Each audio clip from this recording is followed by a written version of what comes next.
everyone, welcome back to Gotham Discussions. I am Captain Logan. I'm Steve Baxi. And as you can tell, our format is a little bit different today. We are filming a live show right now. We have a live audience. Say hi, live audience. They're all saying hi in the chat box. And they're going to help us out a little bit later in the show by providing questions and comments about today's episode. Today, Steve and I are going to tackle the mid-season premiere. And this episode was called Rogues Gallery. A little on the nose, yeah, Steve? Rogues Gallery. And today, starting the new format, because this is a live show and we have a more limited amount of time, we're going to spend only 20 minutes today talking about the show. So what we're going to do is put 20 minutes on the clock. Steve and I are each going to give you an opening statement, and then after we do some of the categories, as we always do, we're going to converse a little bit with our live audience. Steve, are you ready to get started? Yes, I am. Here we go. Steve, would you please give me your opening statement and give me your best moment and your worst moment today? So this was a really strange episode. I don't know how I feel about it. The Arkham stuff is good in a directing standpoint. I think everything they do there with camera angles and lighting and tilt and music and stuff is just, it's really cool when all the inmates are running at Leslie and Gordon. It's almost like a zombie apocalypse kind of situation. And they play it like it's The Walking Dead in certain parts, and I think that's kind of cool. It's immediately weird that Bruce isn't in this episode, because I think Bruce is the best character in the show, but it's not a bad thing. It was just kind of strange. There's some other weird time-wasty stuff with Catwoman and Poison Ivy. Mm-hmm. There's some bad stuff with Barbara and Renee, which is my worst moment. When they fight, it is just cringeworthy. But then there's just some fun humor. I think Bullock is fantastic in this episode. I love all of Bullock's one-liners. I love when Bullock and Gordon reunite for the first time. And they're just kind of back and forthing off each other, and they get Dr. Lang out of the situation. Bullock's trying to interact with all these crazy people in the asylum. I think ultimately that's my best thing. I don't really know how I feel about this episode other than the fact that it's really strange. Best moment, worst moment, Steve? Best moment is that Bullock-Gordon reuniting, and the worst is Barbara and Renee fighting. I thought their whole argument and throwing stuff was just, so bad. Okay, I'm just gonna go down a list of things here. Steve, I'm gonna put you here so that people don't have to look at my face twice while I'm talking. All right. As you said, I'm digging the unnerving, kind of stormy atmosphere. I really like the way Arkham is shot, but also the way that it's described. There is a line where somebody says that it's an unsafe and insecure 200-year-old maze, and I immediately wrote, "That's why I love the video games." I think that there's a lot of Arkham Asylum and Arkham City derived stuff from here. One of my favorite things about this episode is Leslie Tompkins. I think she's fantastic. I like that actress a lot. I like her a lot in Firefly. It's really cool to get to see her here. I thought she and Gordon immediately had some chemistry, and I'm sure I'm not alone in saying he needs to drop Barbara like a bad habit and immediately start dating this girl. I think she's great. I'm really enjoying seeing her having to work in this really creepy, unnerving, bizarre atmosphere and try not to be changed by it. I really like that. I think this is head and shoulders above the mid-season finale, Steve. I think it's a lot better than that. I'm with you. There are some things I don't know what to make of. I do think that all of the tete-a-tete and intrigue and stuff that we're building with Penguin and all of that is dragging out a lot. And I always say this, maybe next episode or beyond, we'll find that there were things here that meant something, and I don't know what they are right now. You know, when he's in the when he's locked up, when Penguin gets locked up for. And then Maroney shows up, and Maroney's angry with him for raising people's taxes and stuff. The look on Penguin's face tells me that was not, unless he's putting on an act for Maroney, but I don't think he is, because it seemed like Maroney's back was turned, and it was kind of more of a to the audience, to himself kind of thing. I get the sense that he didn't expect any of that to happen, and that he wasn't actually planning it out, and I'm not real sure why he was doing that. When Maroney says it's hubris, I kind of thought that that was actually 100% exactly what was going on, and there wasn't any undertone to it. And I'm like, I don't know, I think Penguin's supposed to be kind of smarter than that. I was kind of waiting to see what his end game was, and then there didn't seem to really be one. One thing I think I kind of do like about some of that stuff, though, is I don't know yet. I think I might like the Butch thing.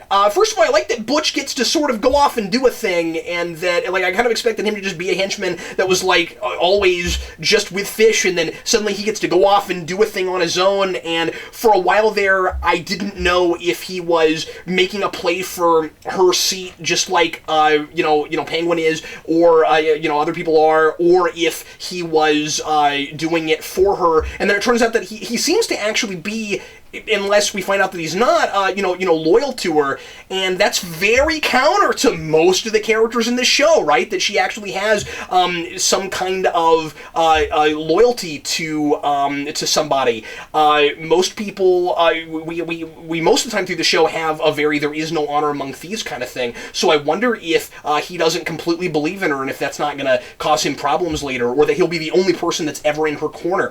Another thing that I really liked about this one is that the bad guy at the end, while it seemed a little bit kind of easy that all happened just as Gordon is there and getting blamed for a lot of things, I like that guy runs off at the end, and that it's not a 5-minute wrap-up and that we're going to see him again. They kind of blindsided me with that. I didn't expect it. I thought that was really great. My best moment is that at the end. Jack Gruber running off, not being a 5-minute wrap-up, and me wondering if he's somebody we're supposed to know. My worst moment, just like you, of course, naturally, always is, right? It's a different show when you get Montoya and Barbara together. I don't know why they haven't had this conversation before this. I don't know why just now she's too much for Montoya. I don't know if Barbara is a character that I was at one point supposed to care about and that she was sympathetic, and now she's like kind of gone off the deep end, because frankly for me she's never been rational. I don't know why I'm supposed to care about any of this except for the fact that Montoya is a comic book character that I have heard of, and it's absolutely laughable and ridiculous, and it becomes a daytime soap opera in those scenes. Knock it off. But then if you knocked it off, I wouldn't be able to complain about it, and it frankly is one of my favorite things to do on the show. So, there you go. Anyway, there's my 2 cents. Did you have any favorite quotes this time, Steve? Nothing immediately stood out. I wanted to get a quote back from the letter that Jack Gruber left Gordon, but I realized that the writing in that letter isn't necessarily great. It's the way the actor delivers the lines that just makes it resonate so well. So I couldn't ultimately pick anything there aside from the acting. But I really like Bullock's line when he first gets to the asylum, and that inmate that just got electrocuted is quoting Shakespeare's Tempest, and Bullock just says, "I can dig that." Yep, I had that too, and the only quotes I had this time that I thought were really good were from Bullock. My "That's So Bullock" line this time is actually a different line though, Steve, and it is, it's soothing like a bonsai tree, and I also like "freaky as advertised." That was pretty good. I also like the guy in the jail cell saying, "What's a bonsai tree?" Let's go ahead and give trivia questions real quick, and then we'll answer them a little bit later in the program. That's the other thing for folks at home that aren't watching live that we've changed about the show. Steve, did you have a trivia question you wanted to throw out real quick? Yes. So the guy that Gruber escapes with at the end, Aaron Helsinger, is a comic book character called Amygdala. And so my question is, in what Batman series does Amygdala first show up in? Oh, cool. I forgot about that character. Yeah. He's a fun character.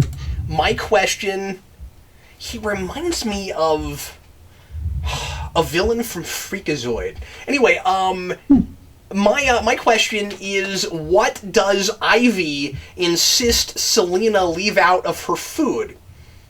Selena's gonna give her some food. I always do food questions, and Ivy says, "Don't put any of that in there." She's like Michelangelo from the Ninja Turtle movie. If you put anchovies on that pizza, so anyway, she says, "Don't put this on my food." And I'm gonna ask, you know what? I'm sorry, never mind. I was gonna ask that to the audience, and give away something, but we actually ended up doing the giveaway earlier, and I thought we weren't gonna get to do that. So no, we're not gonna do that. But anyway, what is that? And we will give you the answer to those trivia questions later on in the show. Now we're going to talk a little bit more about the episode, now that we've given our opening thoughts, Steve, and we'll talk a little bit with our audience as well. Ivy still can't act, yeah? Yeah, no, she can't at all. I don't really know what her character's about. The first time we saw her, she was supposed to be terrifying, and Catwoman or Cat or whatever was just really unnerved by her and wanted to get away as soon as possible. and now she's helping her and teaching her stuff, and it's really strange. I don't get that dynamic yet.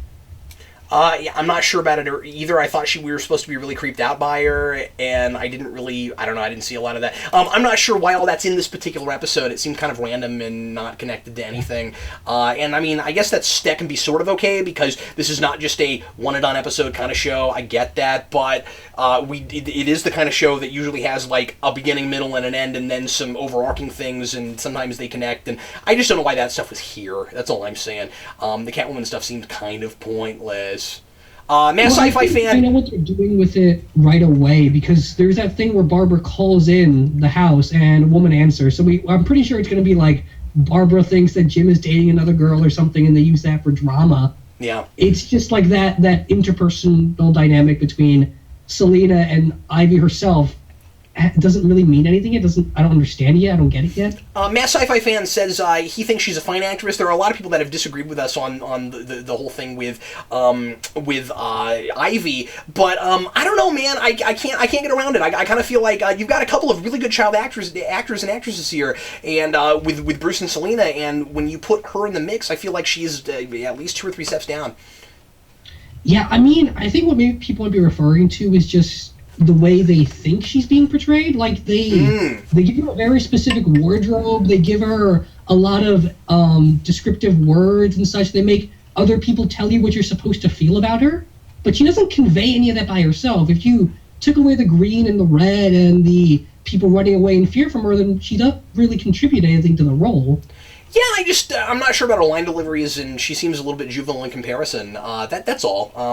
The 2.5 Doctor, by the way, I love that name. That's great. The 2.5 Doctor says, asks, do we think this series should be ensemble? That's a great question. That's not something we've really discussed before. Would this show work better, and are they padding it too much with its attempt at ensemble, Steve, if Gordon was more of our anchor and if he was always the point of view character? Yeah, or often the point of view character.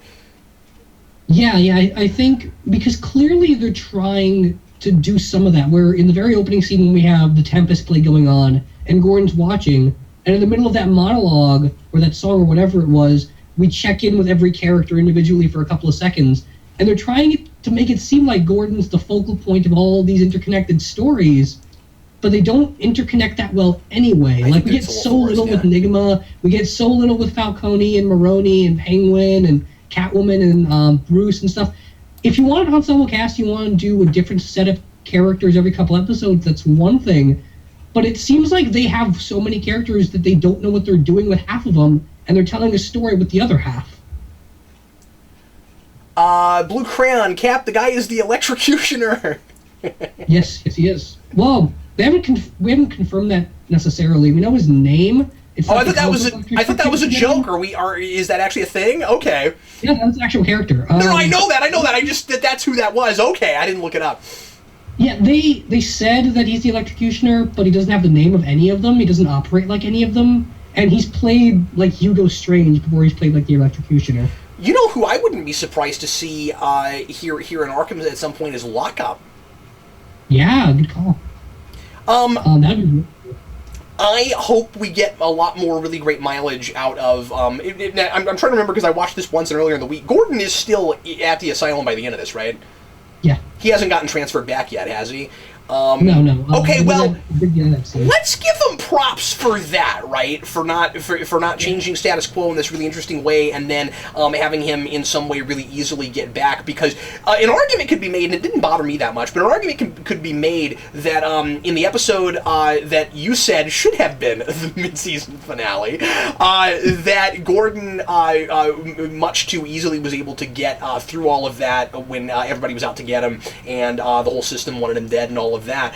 So I like that after all that stuff happened to him, he's paying for it now. Even though, of course, I don't disagree with what he's attempting to do. It's just that he's pushing against the system. The system's pushing back. And after all, isn't that what Batman stories are all about? So I don't know. I like the Arkham stuff so far, and I'm enjoying playing in that place. And kind of wondering if it might not have been fun if that had been the premise of the show in the first place. Or at least start there. I still say that would have been great. Gordon Begins as a guard in Arkham Go. That could have been really cool.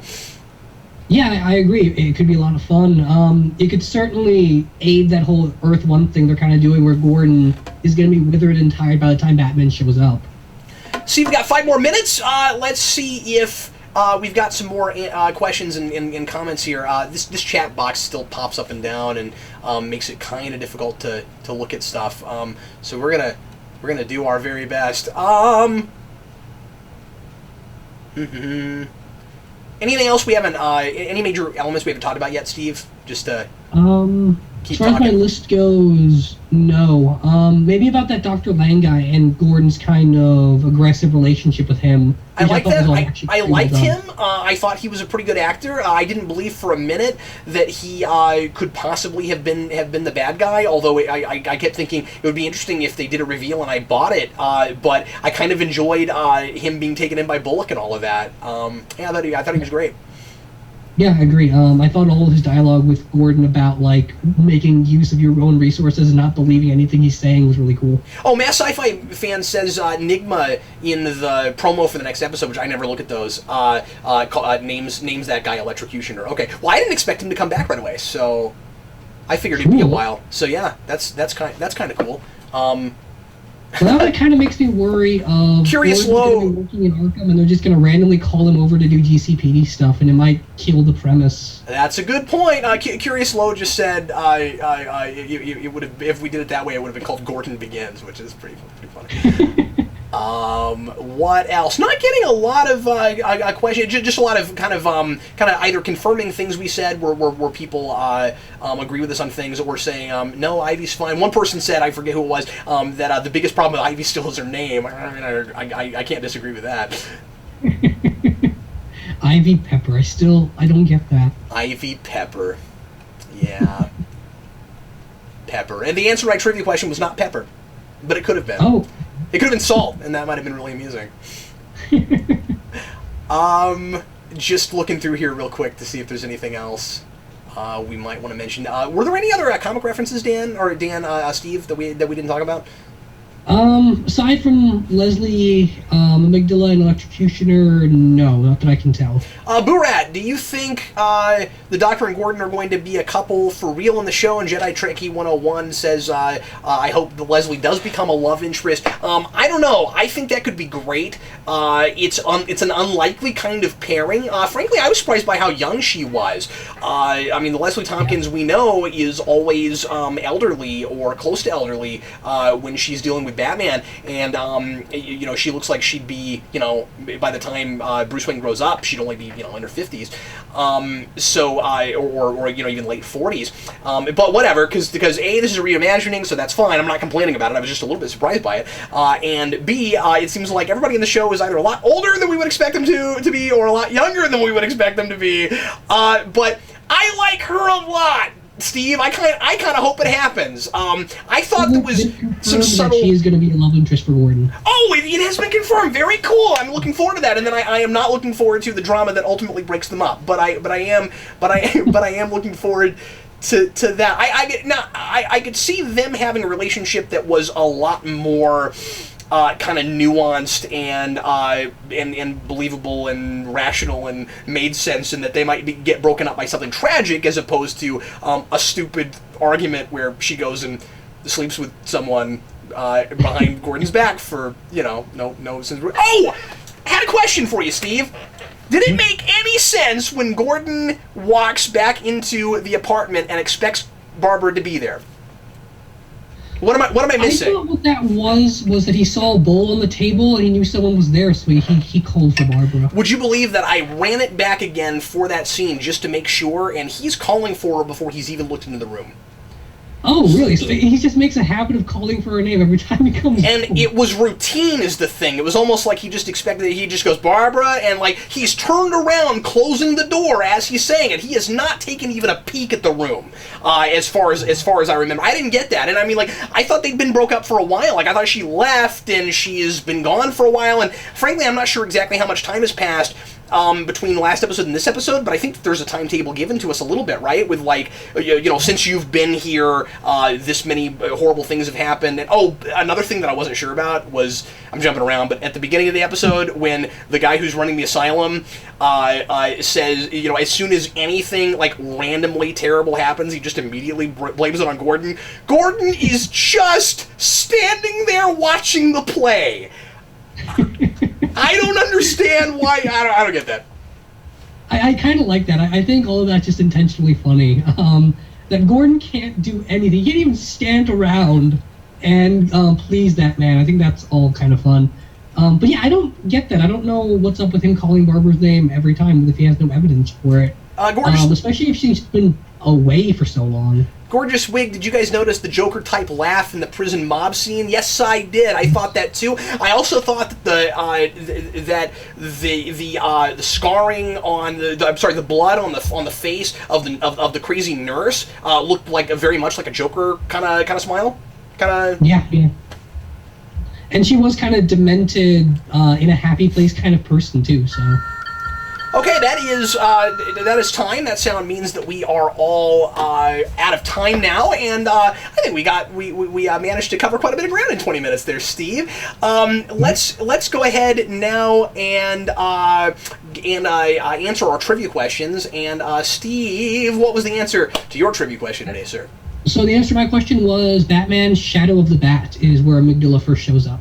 A lot of people got that right. The answer to my question was butter. She doesn't like butter. She says she's a vegan. Which somebody said they think that's kind of funny, considering that she's all about plants. Everybody, that's going to be it for us today. Thanks very much for watching. If you're watching this after the fact, and thanks again, all of our live folks for hanging here with us and providing us some questions and comments. If you have anything you want to ask us about the upcoming episode once you've seen it, and you're not going to be able to make it to the live show, make sure to send me a message on Geekvolution.com at the contact page, and I will make sure and try to get around to answering it during the show. So you don't have to be here to ask us questions. We will take things before that. And in the meantime, thanks again for watching. We sure appreciate it. I am Captain Logan. I'm Steve Baxi. And we'll see you again next week.